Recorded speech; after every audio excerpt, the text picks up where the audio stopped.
মানুষকে জিজ্ঞেস করে তোমরা আমার সন্তানকে দেখছো? মানুষেরা কয় তোমার সন্তান বহুত বড় অফিসার, অমুক ব্যাংকের বহুত বড় অফিসার হয়েছে গো। মা শুধু খবরখানি পায়। বাবাকে একদিন বলতেছে, স্বামী গো একটু যাও না গো।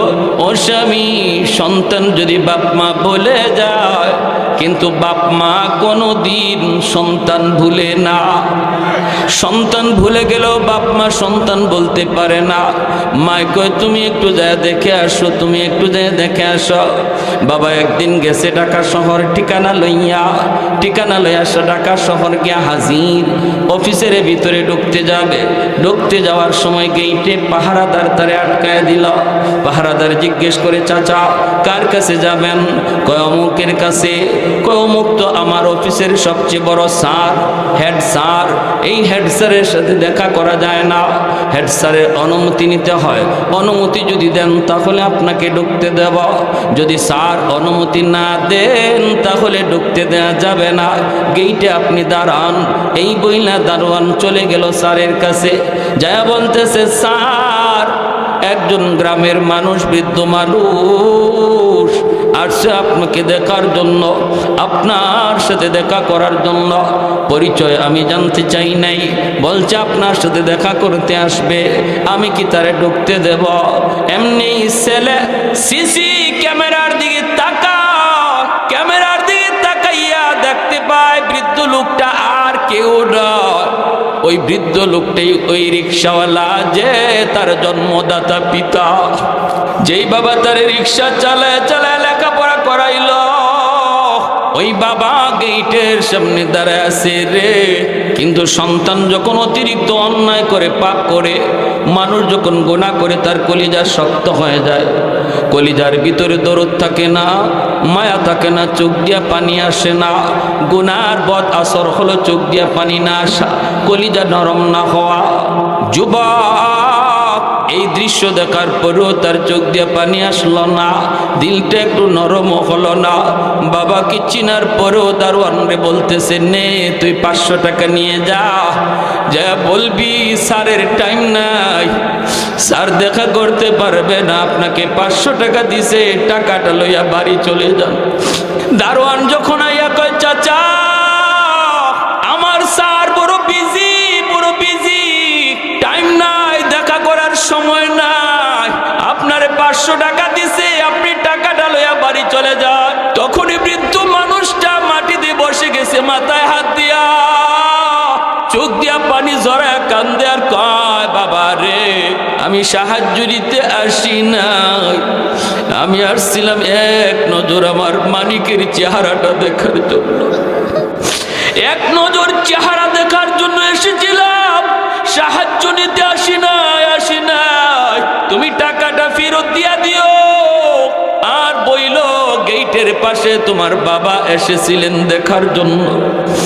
তখন দারোয়ান দৌড় দিয়ে গিয়া চাচারে জড়ায় দিয়ে কান্দে। দারোয়ানে কই, চাচা আমি আপনারে চিনতে পারি নাই, আমার স্যার বুঝি এত শক্ত মানুষ, আমার স্যারে 50,000 টাকা মাসে বেতন পায়, আর আমি মাত্র 3,000 টাকা মাসে বেতন পাই।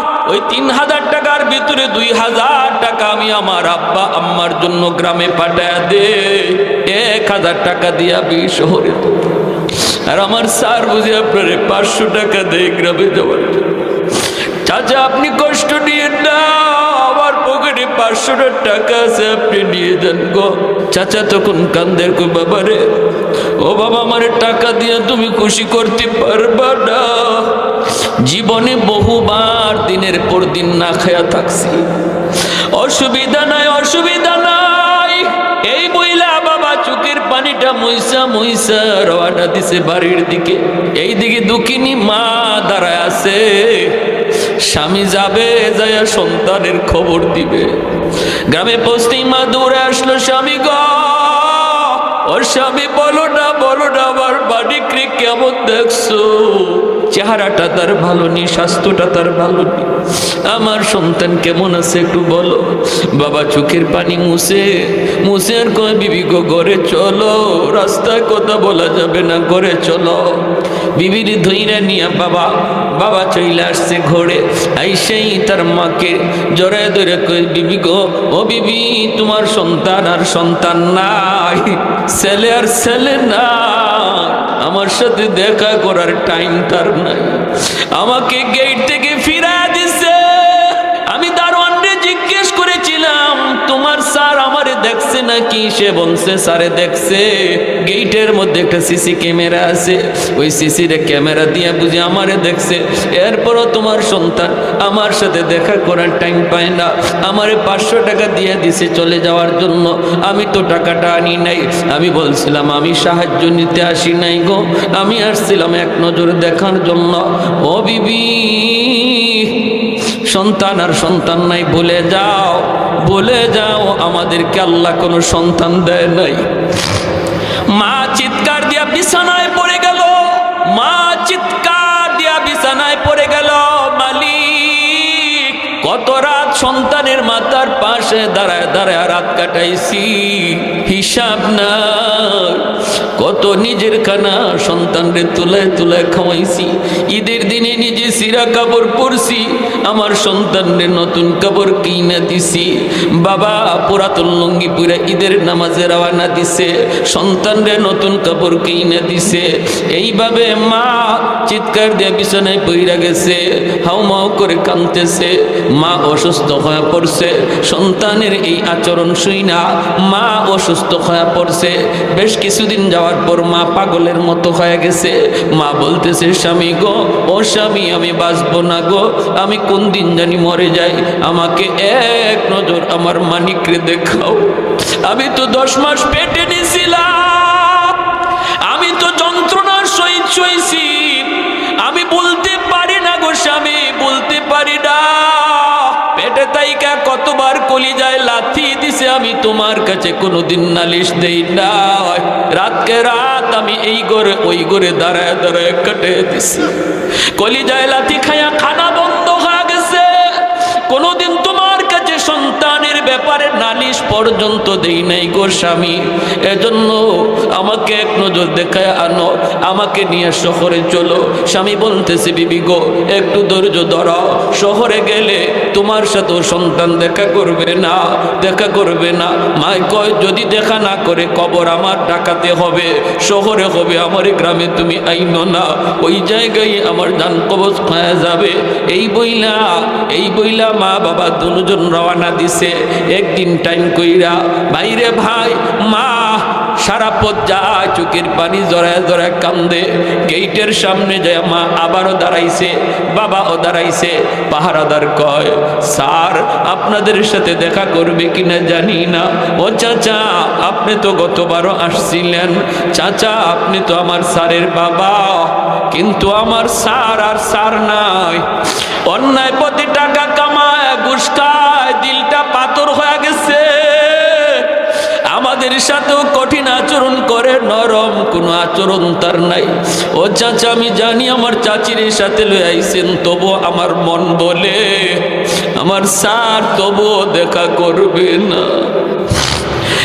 দারোয়ান আবারও গেছে, যা কই, স্যার, ও স্যার, একটু তাকান, গেটের দিকে তাকান। একজন বৃদ্ধ মানুষ, একজন বৃদ্ধা মহিলার নিয়ে আইসা দাঁড়ায় কাঁদতেছে গো স্যার, একটু তাকায় দেখে। ওই স্যার সে তাকায় দেখে, তার আর কেউ নয়, তার মা বাবা। এরপরও দিলটা নরম হলো না। তখনও দারোয়ান রে বলতেছে, দারোয়ান যা নে 2000 টাকা লইয়া যা, যাইয়া বলবি আমার টাইম নাই, আমি বড় ব্যস্ত। তখন দারোয়ান চোখের পানিটা ফালাইয়া স্যারের সামনে কাঁদতেছে। দুনিয়াতে এমনও বুঝি সন্তান হয়, এমনও বুঝি সন্তান হয়, বউ পায়া শ্বশুর বাড়ি পাইয়া মারে এমন ভাবে ভুলে যায়, বাবারে এমন ভাবে ভুলে যায়। এ যুবক মনে রাখো, দুনিয়ায় মরার আগে আল্লাহ পাক রব্বুল আলামিন তোমার কপালেও এমন রাখবে তবে তোমারও না কান্দায়া আল্লাহ কবরে নিবে না রে। কারণ মায়ার নবী দয়ার নবী বলেছেন সমস্ত গুনার শাস্তি আল্লাহ পরকালের ময়দানে দিবে, কিন্তু একটা কবিরা গুনার শাস্তি আল্লাহ পাক দুনিয়াতে মৃত্যুর আগে আগে দিয়া দেয়। সেই কবিরা গুনাহটা হলো উকুকুল ওয়ালিদাইন ফাইন্নাহু ইউআজ্জালু লিসাহিবিহি ক্বাবলাল মামাত। নবী বলেন উম্মতের দল সমস্ত গুনার শাস্তি আল্লাহ পরকালে দিবে, কিন্তু একটা কবিরা গুনাহ আছে এমন, এই গুনাহটা মরার আগে আল্লাহ দিয়া দেয় নগদ।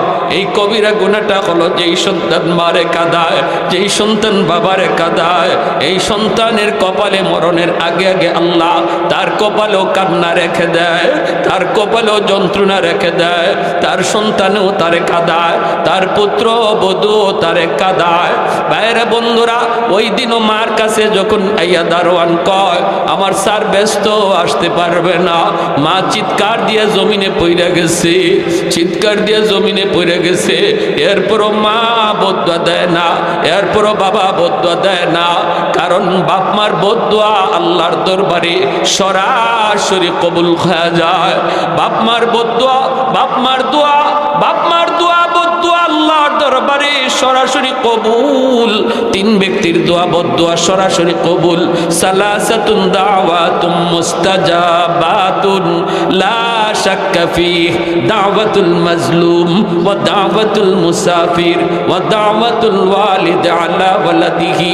মায়ার নবী বলেন উম্মতের দল সাবধান, তিন ব্যক্তির কাছ থেকে বদুয়া নিও না, সর্বদা এই তিন ব্যক্তির কাছ থেকে দোয়া নিবা। এক হলো মজলুম, আরেক হলো মুসাফির, আরেক হলো বাপ মা। মজলুমের কাছ থেকে বদুয়া নিও না, নিও না। সমাজে যেই মানুষটা দুর্বল, তার গায়ে শক্তি কম, গোষ্ঠী তার ছোট, টাকা তার নাই, সন্তানও নাই, লাঠি বাহিনী তার কেউ নাই, তার সাথে তুমি কোনোদিন মাইরে যাও না, তারে ধমক দিও না, তারে বেইজ্জত কইরো না, তার চোখ দিয়ে পানি ঝরায়ও না, কারণ দুনিয়াতে যার কেউ নাই তার সাথে থাকেন কে? আর একটু জোরে বলেন কে? এজন্য মজলুম যখনই আহ কয়, মজলুম যখনই আহ কয়, আল্লাহর আরশে এমন ভাবে নবী বলেন আহ শব্দটা পৌঁছে যায়, সুজা যাইয়া আল্লাহর আরশে ধাক্কা মারে।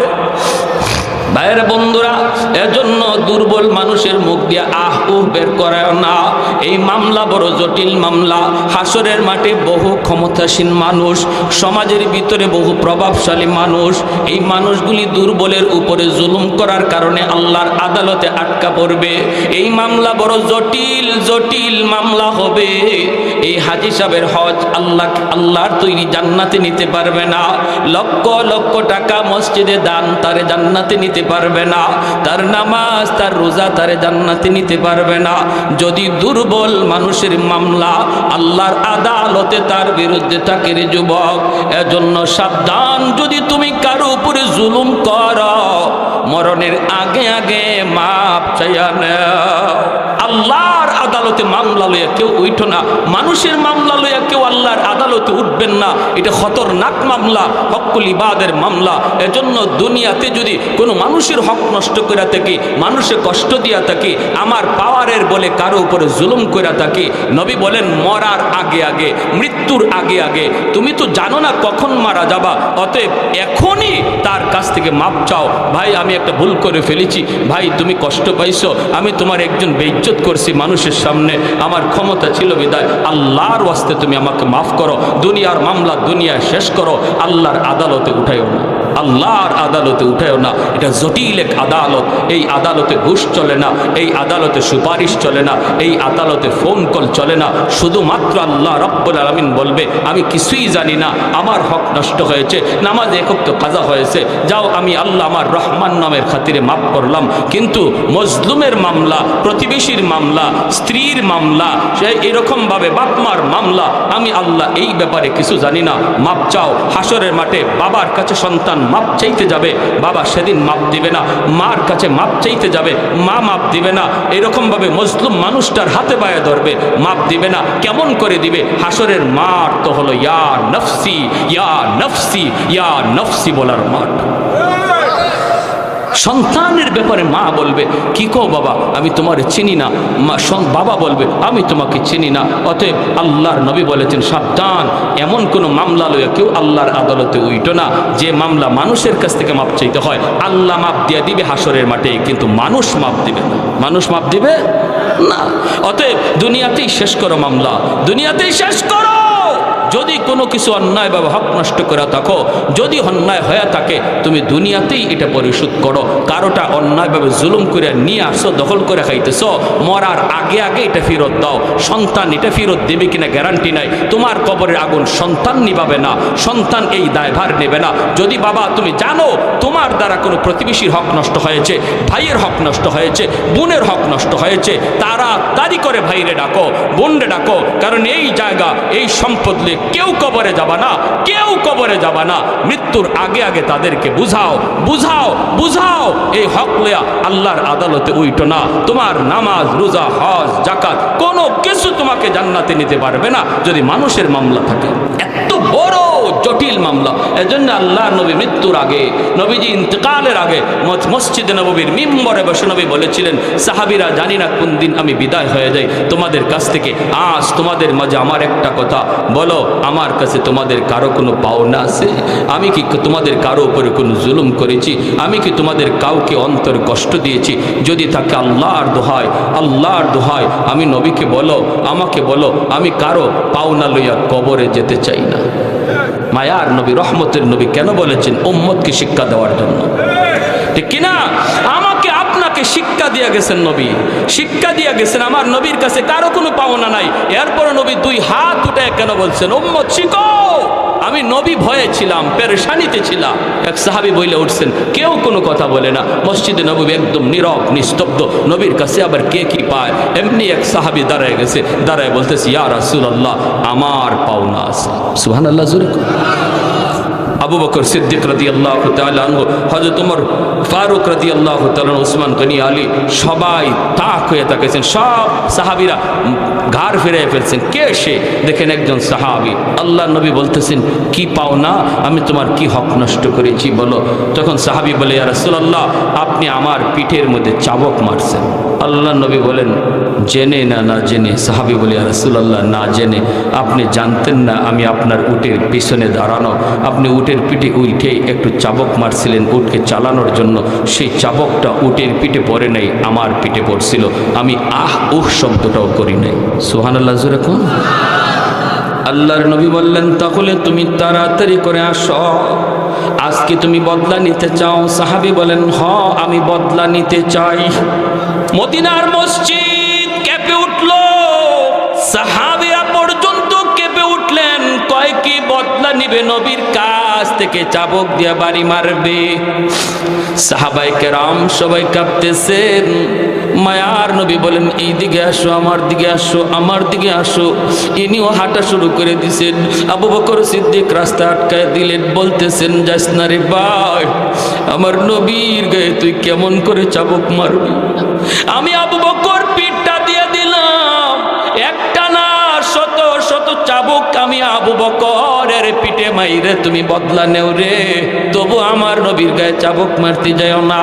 মায়ার নবী বলেন, আবু বকর তুমি রাস্তা ছাড়ো, আবু বকর তুমি রাস্তা ছাড়ো।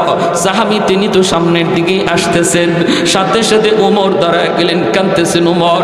ওমরের হাত পাগুলি কাঁপতেছে।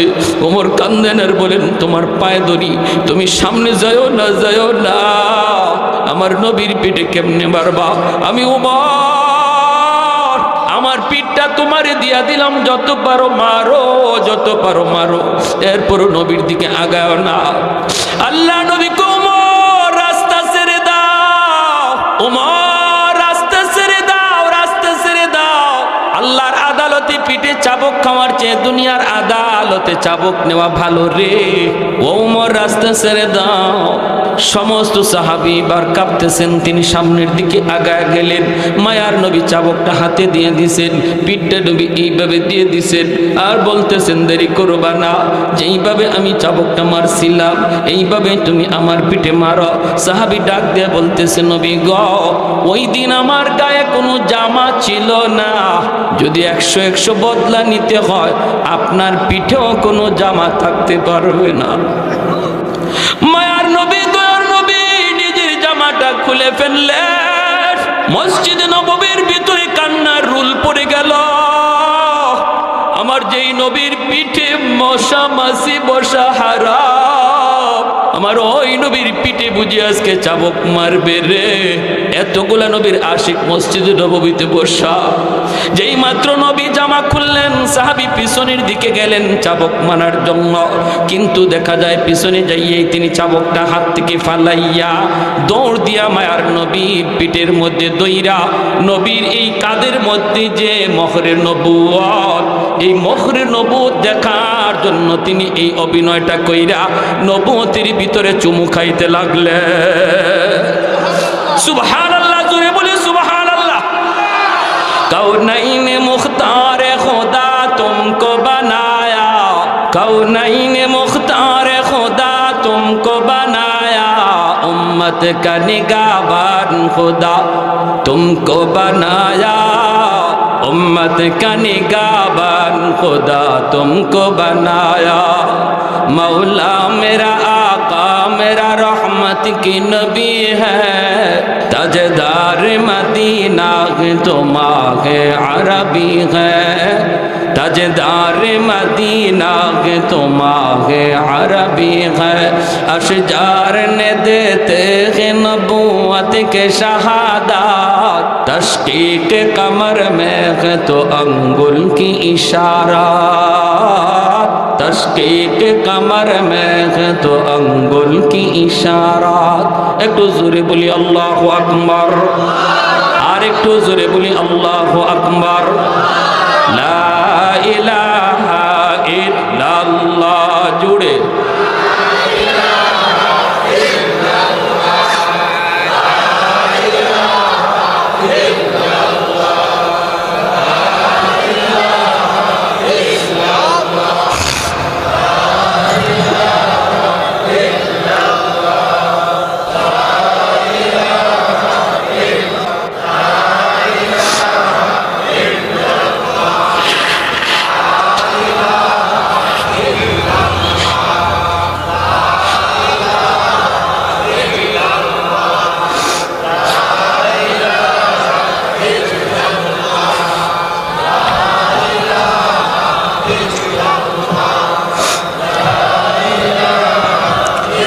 লা ইলাহা ইল্লাল্লাহু মুহাম্মাদুর রাসূলুল্লাহ।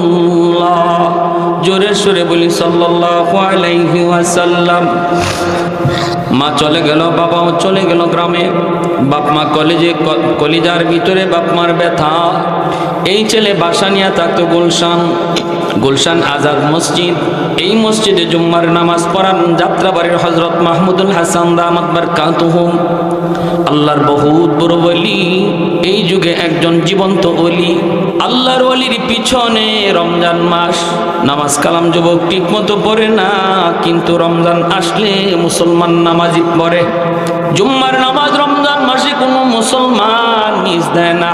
যুবক জুম্মার নামাজ পড়ার জন্য মসজিদে গেল। আল্লাহর ওলি তিনি বয়ান করতেছেন। ঘটনাক্রমে ওই দিন হজরতের বয়ান ছিল বাপ মার সেবা, মা বাবার হক।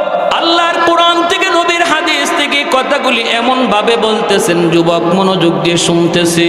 শুনতে শুনতে তার অনিচ্ছা সত্ত্বে চোখ দিয়ে পানি ঝরতে লাগলো। যুবক মনে মনে ভাবতে লাগলো, হায়রে আমি কি করলাম? আমি তো আমার পায়ে কুড়াল মারছি, আমি তো আমার ভবিষ্যৎ অন্ধকার করে ফেলেছি, আমার দুনিয়া আখিরাত বরবাদ করে ফেলেছি। হায় আমার মা আমার বাবা আমাকে দেখা করার জন্য আমার গেট পর্যন্ত আসলেন রে, এরপরও আমি দেখা করলাম না। আমি কত বড় নালায়েক, কত বড় অধম। আল্লাহর ওলির বয়ান শোনার পরে তার দিলের ভিতরে পরিবর্তন হয়ে গেল। এজন্যই উলামায়ে কেরামের বয়ান শুনতে হয়। উলামায়ে কেরামের বয়ান শুনলে পরে নবী কয়, আলাইকুম বিমুজালাসাতিল উলামা ওয়া ইস্তিমাই কালামিল হুকামা ফা ইন্নাল্লাহা তাআলা ইউহয়িল কলব কাল্লাবাল মাইয়িতা বিনূরিল হিকমা কামা ইউহয়িল আরদাল মাইতাতা বিওয়াবিলিল মাতার। নবী বলেন, উম্মতের দল, ফিতনার জমানায় তোমরা আমার উম্মতের উলামায়ে কেরামের সাথেই তোমরা মিলেমিশে থাকবা। তাদের মজলিস যেখানেই দেখবা সেখানেই দৌড়ায়া যাইবা, উলামায়ে কেরামের মজলিসে যায় বসবা, তাদের কথা শুনবা। নবী বলেন, জানোনি যদি আমার উম্মতের উলামায়ে কেরামের কথা শোনো, তোমার মুর্দা দিলটারে আল্লাহ জিন্দা বানায়া দিবে। গুনার কারণে যে দিল মুর্দা হয়ে গেছে রে যুবক, আল্লাহর নবী বলেন উলামায়ে কেরামের কথা শুনলে, আল্লাহওয়ালাদের কথা শুনলে পরে তোমার ওই মুর্দা দিল আল্লাহ জিন্দা বানায় দিবে। যেইভাবে শুকনা জমিন বৃষ্টি পাইলে পরে সজীব হয়, তোমার দিলটারও আল্লাহ এরকম সজীব বানায় দিবে। ভাইরা বন্ধুরা, আল্লাহর ওলির কথাটা তার দিলের ভিতরে লাগলো। যুবক সাথে সাথে নিয়ত করে ফেললো, চোখ দিয়ে পানি ঝরায় কাঁদতেছে। পুরা নামাজ, জুম্মার নামাজ যুবক কাঁদছে, সেজদায় যায় চোখের পানি ঝরায় ঝরায় কাঁদছে, আর শুধু বলতেছে, মালিক আমাকে একটু সময় তুমি দিবানি দিবানি, আমি আমার আম্মার পা দুইরা মাপ চাইমু, আমার আব্বার পা দুইরা মাপ চাইমু, এতটুকু সময় তুমি আমাকে দিবানি গো মালিক। আল্লাহ আমাকে তুমি এতটুকু হায়াত পর্যন্ত বাঁচায় রাখো, আমি জুম্মার নামাজের পর আর বাসায় যাবো না, এখান থেকেই সোজা আমার আব্বা আম্মার কাছে যাব। নামাজ শেষ করার পর যুবক চোখের পানি মুছে আর বাজারে যাইয়া ঈদে বাইরে, সামনে তো রোজার ঈদ, রোজার ঈদের জন্য মায়ের জন্য সুন্দর একটা শাড়ি কিনে, বাবার জন্য লুঙ্গি কিনে বিভিন্ন রকমের ইফতারি লইয়া ওই যুবক রওনা দেয় কুমিল্লা শহর। ভাইরা বন্ধুরা, আস্তে আস্তে অনেক দেরি হয়ে গেল রে, দুইটা ফেরি পার হইতে হইতে অনেক দেরি হয়ে গেল। রাস্তায় ইফতার হইল, এরপরে শহরে যখন যায় পৌঁছলো তখন তারাবির টাইম, তারাবির অল্প কিছু সময় বাকি আছে। ভাইরা বন্ধুরা, এই অবস্থায় শহর পুরা শুনশান নীরব, কোনো রিক্সা নাই, কোনো কিছু নাই, গ্রামে যাওয়ার মতো তার কোনো সুযোগ নাই। মানুষকে জিজ্ঞেস করে, মানুষেরা কয় সবাই তো তারাবির নামাজে গেছে, অপেক্ষা করা লাগবে। যুবক নিজেও যায় কিছু নামাজে শরীক হয়। তারাবির পর যুবক বের হয় রিক্সার জন্য, তাও পায় না। মানুষেরা কয় না, কনকনে শীত, এই শীতের ভিতরে কোনো রিক্সাওয়ালা রিক্সা নিয়ে বের হবে না। সারাদিন রোজা রাইখা তারাবির নামাজ পড়ে সবাই বিশ্রামে চলে গেছে, এখন তুমি কোনো রিক্সা পাইবা না। তবে একটা রিক্সা তুমি পাইতে পারো রে। আমার জানা মতে ওই বৃদ্ধ মানুষটা রাতের বেলাও রিক্সা টানে, কারণ আমি জানি গ্রামে তার স্ত্রী অসুস্থ মানুষ, বিছানায় পড়া, ঔষধ নিয়ে যাইতে হয় প্রতিদিন, তার দুনিয়াতে কেউ নাই, অসুস্থ স্ত্রীর জন্য ঔষধ নিতে হয়, বিধায় লোকটা দিনেও রিক্সা টানে, রাতেও রিক্সা টানে। মনে হয় তারে তুমি পাইতে পারো, কোথায় গেলে পাবো? কই সামনে কোন ধরনের কোন জায়গায় কারো বাসায় ঘুমায় না, বেঁচেও থাকে না, ভাড়া নাই, রাস্তার ভিতরেই রাত কাটায় দেয়। কনকনে শীতের বাতাস তারে কষ্ট দেয়। সামনের দিকে তুমি আগাও যায় দেখবা একটা দোকানের সামনে বইসা রইছে। যুবক রওনা দিছে সামনের দিকে, আগা যায় দেখতে পেল একটা রিক্সা দাঁড়ায় আছে, পাশে একটা লোক একটা বড় দোকানের বারান্দার মধ্যে বসে বসে শীতে কাঁপতেছে, রুমাল দিয়া মাথাটা ডাইকা রাখছে, নাক মুখ ডাইকা রাখছে, বইসা রইছে রিক্সাটা পাশে থইয়া। শীতে এইভাবে বুড়া মানুষটা কাঁপতেছে। যুবক যাইয়ে ডাক দেয়া কয়, চাচা রিক্সা নিয়ে তুমি অমুক গ্রামে যাইবানি। যেই মাত্র চাচা কইয়া বইছে অমুক গ্রামে যাইবানি, সন্তানের কণ্ঠ হাজারো মানুষের ভিতরে বাপ্পা চিনে ফেলে। হাজারো মানুষের ভিতরে শিশু বাচ্চাটা আম্মা কইয়া ডাক দেয়, হাজারো আম্মার ভিতরে নিজের সন্তানের ডাক কোনটা মা চিনে ফেলে। একটুও বুঝতে অসুবিধা হয় না, বাবা তো বুঝে ফেলেছে কণ্ঠটা আমার সন্তানের কণ্ঠ মনে হয়। সে মুখটা আর খুলে না, চোখটা কোন রকম বার করে চিনে ফেলেছে। এই যুবক তো আর কেউ নয়, এই যুবকই তো আমার কলিজার টুকরা সন্তান রে, যার কাছে দুইবার যে গেট থেকে ফিরে আইছে। বাবা চুকি নিজের পরিচয় না দিয়ে মাথাটা নিচের দিকে দিয়ে কহ বাবা যামু। ছেলে তখন বলতেছে চাচা কত টাকা দেওয়া লাগবে? বাবা তখন মাথাটা নিচের দিকে দিয়া চোখের পানি পড়ে, ছেলে তো দেখে না। বাবা কান্দে আর কই বাবার এই জীবনে কত প্যাসেঞ্জারের কাছ থেকেই তো টাকা নিলাম, আজকে আর তোমার কাছ থেকে পয়সা নিমু না, আজ আমি কোনো পয়সা নিব না, নিব না। যুবক কয় না আমি আপনাকে পয়সা দিব, 200 টাকার জায়গায় 300 টাকা দিব। মুরব্বী মানুষ ডাক দেয়া কই বাবা পয়সা লাগবে না, তুমি উঠো।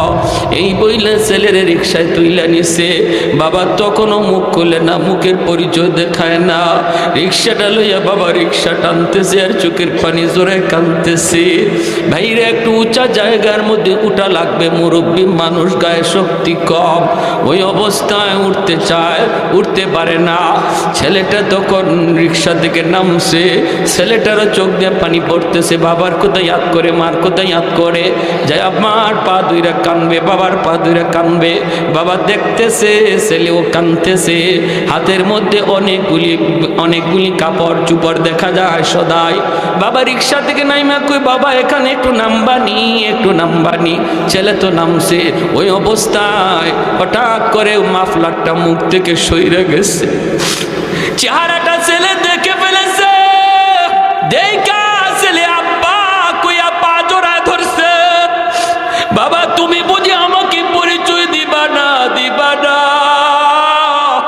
বাবা কান্দে আর কই বাবা 2 বার গিয়া পরিচয় দিয়া ভয় পাইতেছিলাম, 2 বার গিয়া পরিচয় দিয়া ভয় পাইতেছিলাম, এখনো পরিচয় দিলে তুমি আমারে পরিচয় দিবা কিনা?